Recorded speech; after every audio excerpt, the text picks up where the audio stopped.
We open with a kid flying in the middle of the room towards the remote control on top of a table. Freeze. I did this shot 15 years ago. We can add some camera check so it looks more realistic. It's a lot easier to pull a shot like this nowadays with more powerful computers and better programs. Hi, my name is Dade. I'm the director of MDC-TV. In the old days, you had to move to California or New York to become an animator or a special effects supervisor. Nowadays, thanks to Dade College and the MiaAnimation conference, you can learn the skills to get in the action right here in Miami. For Team MIA, Dr. Vicente, president of the Wolfson campus, announced one of our new facilities. We will officially unveil the plans for the future development of the MiaAnimation Gaming International Complex, that from now on better known as MAGIC. From what I saw, the unveiling of MAGIC here, it looks like this facility is going to be on par with the top-notch facilities around the world. I've been an animator During the conference, we had many special guests from the animation industry. Saxton, one of the MiaAnimation members, sat with some of them and talked about their careers and trends happening in the industry. Hi, I'm here at the MiaAnimation Conference and Festival here at Miami-Dade College, and we're back with another great episode interviewing some of the amazing, talented speakers that we have lined up for the conference. Here with me today, I'm excited to talk to Kimberly Dennison. Thank you. She is Director of Development for Disney Television Animated. Animation, yep. That's Animation. correct. Yep. I was almost there. You got it, you had it. So, Kimberly, glad to have you here today. Thank Talk to you. me a little bit about how you started. You actually started in the theater. I sure You were saying to me. did, yes. How did that end up leading you into the world of animation and production?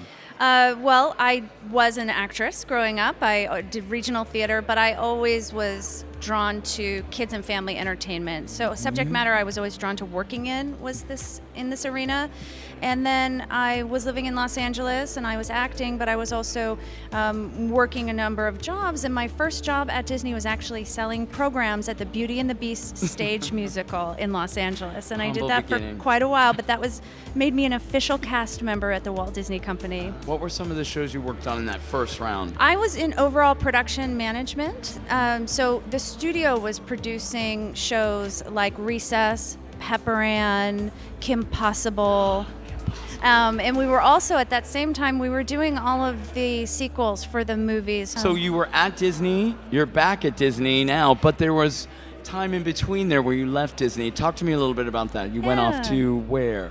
Well, the last thing I worked on the first time I was at Disney was an alternative development program called Shorty McShort's Shorts, and it's exactly as kooky as it sounds. It was a bunch of shorts, and it was an incubator program bringing new talent and fresh ideas into the Disney world, and the show Fish Hooks came out of that program. And at the end of that program, I just knew I needed to stay in a creative space. I needed to continue to be a development executive. And I had an opportunity to go to a company called Rainmaker Entertainment in Vancouver, Canada. And they were doing feature animated projects and smaller budget, but they had so much great potential. And I was so fortunate to be able to go there for quite a few years and help them build a development slate of feature films and projects. That sounds fantastic. And out of Rainmaker, you did come back to the States I eventually. missed the sunny and California weather. I had to come home at some point. So. And what brought you back here? Well, I came back and was working for the Hub Network. The Hub Network at that time was a joint venture between It was Hasbro with Hasbro Studios and Discovery. And it was a fantastic opportunity for me to go into being a current executive, which is the executive who oversees projects that are already on the air. So you're not developing new projects, but you're really helping be the liaison between productions that are on air and the rest of the network. So you're helping to manage the network needs and keep the production moving in the right direction from the network standpoint. That sounds fantastic. So after being at that organization for a while, you eventually made your way back to Disney. Tell us how that happened. Kick the door back down over there. No, the circle of life, right? Walt Disney Television Animation is in such a fantastic face right now in terms of the amazing supportive talent that we have in the studio, and it was such a draw for me as an executive to want to be part of a studio that is putting talent first and has that kind of culture. So I was really excited to come back in and be part of the team. That is great. Now, break it down for us. There are 3 Disney animation channels, right? We have 3 different networks. We have Disney Channel. Yes. We have a channel called Disney XD, and there is a Disney network that is aimed towards preschoolers as well. So. And Disney XD, you would say that's sort of the, well, what is your target demographic there? I know I watch it, so I don't know if it's a little more boy skewing. Boy you know, skewing, I think superheroes. That's where a lot of the Marvel properties are showing up. Yeah, Good. it's just has a little bit different tone and vibe than Disney Channel does. So they are very different in terms of the way that we look at them and the types of programs that we think will be successful on either one of them. But sometimes programs go back and forth between both. We are lucky to have a couple of platforms where we can spread our programming and reach a bigger audience that way. Something like a Phineas and Ferb, which is skews probably great for Disney, but also has that sort of superhero vibe and crosses over into some of those it's projects. Such a fun. We have a couple of fantastic shows to look forward to coming out of Disney TV Animation. One of them is called Pen Zero, Part-Time Hero, and that's created by Sam Levine and Jared Bush. Sam and Jared have done a lot of work in the feature animation space, and they're very excited to be in television, and that is a great show about a boy who is a part-time hero. So you've been here at the conference this year. You've worked with some of the winners of Pitch to the Industry in the past. Is that correct? I have, actually. I've met with a couple of them in the past 2 years, and this is my first year attending the conference, and I'm really excited. So we're developing, as you probably heard, they're opening a dedicated wing here at the university that's going to be about animation and gaming. How do you see South Florida fitting into the world? What do you see for the future here? Well, first of all, I just feel so wonderful and grateful that I got to be here the year that this amazing news is being unveiled. It's pretty incredible, and what an achievement in such a short period of time to find so much support and growth in the industry here. There's 2 things that are on my mind right now, and that's kind of one of them. I feel just everything I'm seeing and hearing about it seems like there is so much community support for the animation industry here. There's so much governmental support, and it's really hard to build an industry without support. So I think that is those 2 things are really key. And then the other thing about Miami in particular is I think there's so much great access to international talent that would be very comfortable coming into Miami. I think that that's a closer location for many of the talented artists that are coming from, Central America or South America, and it's harder to get to LA sometimes. Sometimes it might be easier for them to come here. So I think that Miami has the opportunity to attract some great talent. Well, that's great, and maybe you'll be here next year for the unveiling of the new wing. Maybe. So thank you so much, Kimberly. Thank you. It's been a great interview. We'll have more coming up after the break. Thank you.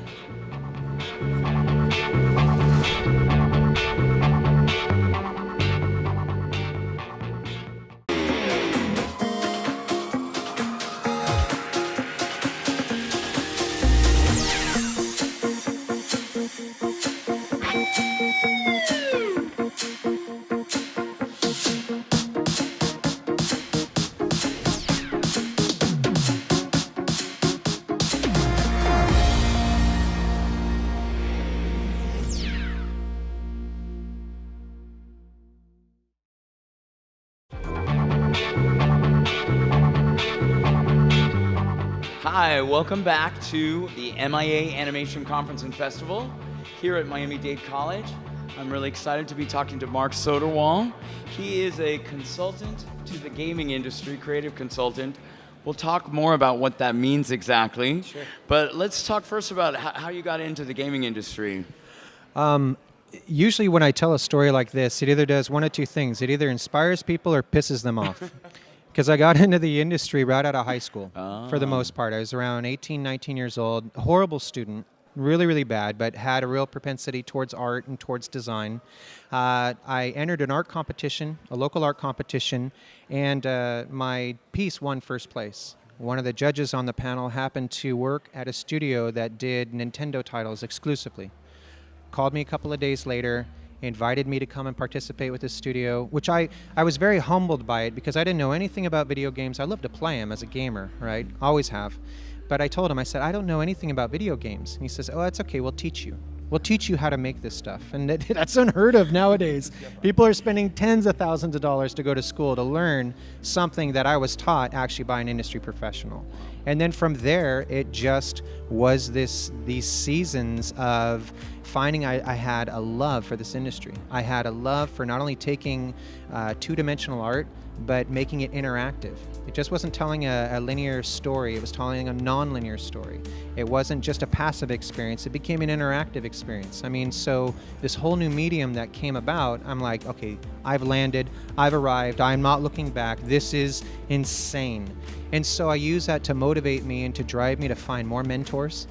That was very, very important for me. I just became a walking sponge, wanting to absorb what other people knew and that were better than me, more talented and had more knowledge to put into my everything box. So I became a better individual, I became more professional, more aware, and then from there it was working at Virgin Interactive Entertainment.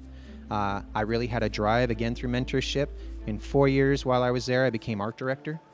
And then from Virgin, I went to EA in Vancouver and led art teams there, and then came back down to Southern California to work at Atari and working on titles with like Arnold Schwarzenegger for Terminator and doing The Matrix, working on IP like Dungeons and Dragons and art directing studios. And then after Atari, I had an opportunity to go and work for George Lucas at LucasArts. Wow. And do Star Wars titles and Clone Wars. And Wow. yeah. Talk a little bit about that experience. You obviously were working on a very sacred title. You know, it was a hard interview process, and I was intimidated as heck. I'm not gonna lie. You know, I'm not gonna apologize for it. You know, I'm human, and I have my own insecurities, and that's fine. And I had to deal with demons through this interview process because I just didn't feel worthy. I mean, it was Lucas, it was Star Wars. These are things that I grew up on, things that were my muse and my inspiration. So the first time I actually stepped on campus on the Presidio in San Francisco as their new art director, coming and walking through their hallways, which are floor-to-ceiling murals of some of the most gorgeous artwork and conceptual work on the planet. I mean, and ILM is right across the Sky Bridge. All right, so I'm in Shangri-La. You know, I'm in this amazing place. By the time I get to my office, I'm about this big. I am so humbled and so completely overwhelmed by the creative and the innovative and the talent around me. I remember I looked in my computer monitor, which was off, so it was a black screen, and I saw my reflection. I leaned forward and I actually verbally said, what do I have to offer this place? It was a very humbling moment, and it's a great story. And then I found that the more I started to, I got over myself. I walked out of the office and I started to meet my teams. I started to meet the producers, the artists, the talents, the creatives, the different disciplines. Come to find out, they're just people. They're people like me. They have their own insecurities. They have their own strengths, their own weaknesses, their own inspirations, their own faults. And it just started to become a community and a family and a tribe. And it was wonderful, and got really accepted into the fold, got inspiration from them, found that, yeah, you know what, through my experience, I'm able to sew into them and help build them up, all the while working as a team, creating something magical, like a Star Wars title or a Clone Wars title. Right. So it's been fantastic. That's amazing. So you worked on some of the biggest intellectual property that there is, Matrix, Star Wars, Terminator, and then you decided to move back into the world where the ideas are new and fresh and not as mythic, if you will. That's really a great way to kind of sum it up, because I'm kind of ADD, you know. So it's like I love fresh ideas and I love working on new things, and then all of a sudden I'm focusing now and seeing this burgeoning rise of this independent developing community, these indie developers, as we like to call it, like what indie films used to be and still are, but now indie games are coming out of nowhere that are coming with these small strike teams of a very talented, very passionate individuals that are doing grassroots type of out-of-the-box thinking with concepts. I mean, you know, Plants vs. Zombies, you know, Angry Birds, you know, Angry Bird. It's a bird with a slingshot killing pigs, you know. I mean, it's just crazy stuff that years ago, if you would have pitched that to a well-known publisher like EA or, you know, Lucas, they'd have laughed you out of the building. So you get a lot of these talents that are now grouping together. There's a lot of tools, game development tools that are free and online, so you can download them and you can work with small teams and create these crazy ideas. You can now digitally distribute these titles through Steam and through the App Store and the Android Store. Let's say you don't have any money, but you've got great ideas and great concept. You can do crowdfunding through Kickstarter and Indiegogo and let other people start to invest in your idea and build communities. Who doesn't want to be involved in that? And so myself and the influence and the experience that I've had over years and the colleagues that I knew, it was my time to now become a mentor and give back into that culture, into that group. And it's been amazing consultancy ever since. One final question here. So as you're mentoring young minds and creative talent, what is your advice to today's students? What should they focus on? What should they put their energies towards? The talk that I just had was, a lot of it was just about that, starting your indie development, starting your indie business. And there are two things, and I'll just illustrate one, because you have to come back later and find out what the other one was. The one thing is to always ask yourself the why. The why is the Swiss Army knife question of life. And it is concerning business, and it is concerning your development. When you ask yourself the why do you want to do game development? Why do you want to design a level that looks like this? Why do you want to reach out to that particular gamer and build a game for it? You start asking yourself these questions, especially the why you want to do what it is you want to do. That all of a sudden, if you can answer that, that now becomes a platform for you to always go back on. So when you're head down in production or you're getting lost along the way, you can always go back to your why, and it centers you. And it brings back that vision and that aha moment. That is the best advice I can give to those that want to start their own business or those that want to start doing more creative ventures, is ask yourself the why and define that for yourself. Wow, that's great advice. Why don't we have another hour to talk to this man? That's what I want to know. Thank you so much You're for being welcome. with us. Yeah. And we'll have more interviews coming up after the break, so thanks.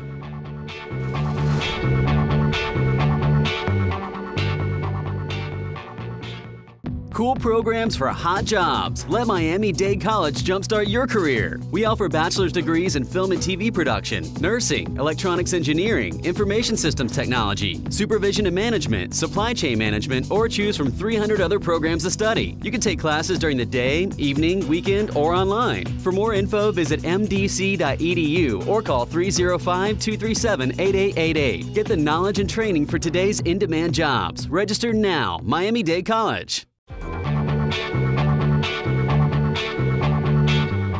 Hi, welcome back. We're here at the MiaAnimation Conference and Festival at Miami-Dade College. This is our last interview at the conference, and we saved the best for last. I really mean that. We're here with Leah Hoyer, who is Director of Narrative Development at ArenaNet. Yes. Yes. Leah's been with the conference from the very beginning, and we're going to talk about her very beginnings at Disney. You worked at Disney for a while, yes? Tell me everything. I did. I was there for close to a decade. I actually came straight out of animation school. I had previously been an attorney, which was not a good fit for me at all, and decided that I wanted to make cartoons. So I went to animation school and straight away got a job at Disney-TV Animation as two people's assistant, which was, it was this, to what I thought, an amazing opportunity to come in, actually get paid some money to be around animation. And I've always really loved television animation in particular. Right. And so, goodness, I got to, over my nearly decade there, I started working on shows like Recess, which was huge at the time. Yes. And then had worked on Kim Possible, American Dragon. I started to get more into development, so I was the person people would come and pitch to, and I'd help put the team together to really make that show come together. You might be a writer pitching to me, I'd pair you up with an artist, find the right director, that sort of thing, and package the show. Oh, that's wonderful. See it through to development, and when I left, I was actually director of development for animated series for Disney Channel, and honestly, it's an amazing experience. Can we just touch on one thing? Yesterday Absolutely. You were introduced to the dais, and the name Kim Possible came up, and there was applause. And I thought, I wonder, You know, when you're working on a show like that, do you realize that it's going to be a pop icon, a cultural landmark? Are you aware of that, or are you just so involved in the day-to-day that you're just trying to make each episode good? In entertainment, I think the best you can do is hope that people are going to love it. So after working at Disney for a decade, you don't look old enough to have done that, by the way, but you went on to work at Microsoft, correct? I did, yes. Tell me a little bit about that, what that was. Wow, that was honestly this amazing opportunity that presented itself. First off, I am actually from the Seattle area originally. And I got this call about a job at Microsoft that was looking for someone to work in narrative as what they called a narrative producer, which I'm not even sure that they knew exactly what that really should be at the time, but it was so much of what I got to do at Disney that once I read the job description, and then as you go through different layers of the interview process, I was like, this job is awesome. Because also at Disney, one of the things that I got to do as a person who was, say, the creative executive in charge of a show like Kim Possible, is that you also got to be the point person in the entire company for everything that they were going to do with Kim Possible. So they were going to make books, they were going to make video games, they were going to make some of the cool things I got to do. We did this attraction that we wound up putting in Epcot Center. Those sorts of things. Brand, extending the brand into other mediums. You got to be a consultant basically to make sure that in all those different facets, the property was really being represented, the characters came across the right way. And what Microsoft was looking for was building up this department of people who, obviously their core entertainment output is for video games, for Xbox. Yeah. But they knew that Xbox is sort of, especially now that Xbox One has come out, what it symbolizes is this sort of hub of a lot of entertainment within the home. It's not just video games.